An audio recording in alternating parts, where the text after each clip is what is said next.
हम पढ़ेंगे इसमें सॉल्ट क्या होते हैं। तो सॉल्ट क्या होते हैं? Salts are produce due to the reaction between acid and base, यानी कि एक तरफ हमने क्या लिया एसिड लिया, एक तरफ हमने बेस लिया, दोनों को हम मिला देंगे, दोनों क्या करेंगे रिएक्शन करेंगे, रिएक्शन के बाद जो हमारे पास जो प्रोडक्शन होगा यानी कि जो हमारे पास जो उत्पाद बनेगा वो बनेगा सॉल्ट, यानी कि नमक जिसे हम कहते हैं। ठीक है, एक हमने क्या लिया एसिड लिया, एक हमने बेस लिया, दोनों मिल जाएंगे रिएक्शन करेंगे तो हमारे पास जो प्रोडक्ट बनेगा वो क्या बनेगा, हमारे पास सॉल्ट बनेगा। ठीक है, जो नया सबस्टांस बनेगा वो क्या बनेगा, सॉल्ट बन जाएगा।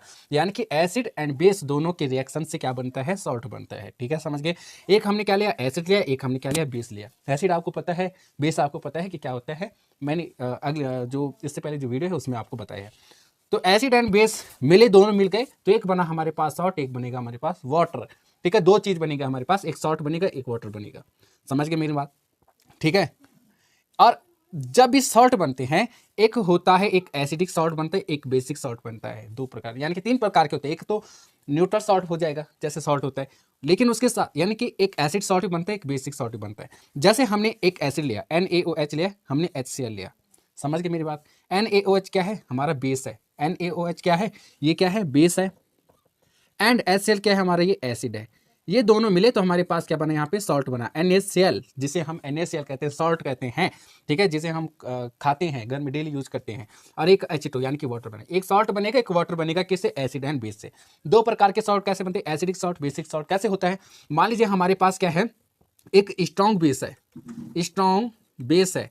अगर स्ट्रॉन्ग बेस होगा एंड वीक एसिड होगा, वीक एसिड होगा, तो जो हमारे पास जो सॉल्ट बनेगा वो कैसे, क्योंकि स्ट्रॉन्ग बेस है ना, बहुत ज्यादा ताकतवर बेस है। जब ताकतवर बेस है और वीक एसिड है, यस एसिड कैसा कमजोर है, तो यानी कि जो स्ट्रॉन्ग होगा वो कमजोर वाले को मार देगा ना। ठीक है, समझ गए। तो स्ट्रॉन्ग बेस वीक एसिड की प्रॉपर्टीज को क्या कर देगा, खत्म कर देगा और अपनी प्रॉपर्टी यहाँ पे दिखाएगा। तो इसका मतलब यहाँ पे कैसे बनेगा, बेसिक सॉल्ट। सॉल्ट तो बनेगा ही बनेगा।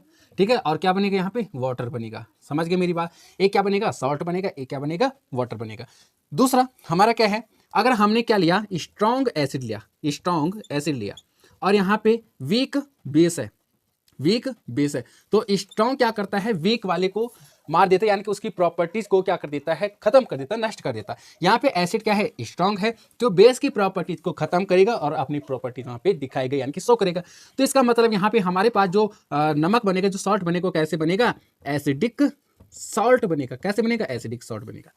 अब यहाँ पे तीसरा कंडीशन ये आता है कि अगर हमारे पास क्या है, स्ट्रॉन्ग बेस है, स्ट्रॉन्ग बेस है एंड स्ट्रॉन्ग एसिड है। ठीक है, यहाँ पे इस प्रकार से लिख देता हूँ, strong base and strong acid. जब दोनों एक समान है तो दोनों की प्रॉपर्टीज क्या हो जाते हैं, आपस में खत्म हो जाती है, यानी कि क्या हो जाएंगे, न्यूट्रल हो जाएगा। क्या हो जाएगा भाई, न्यूट्रल। यानी कि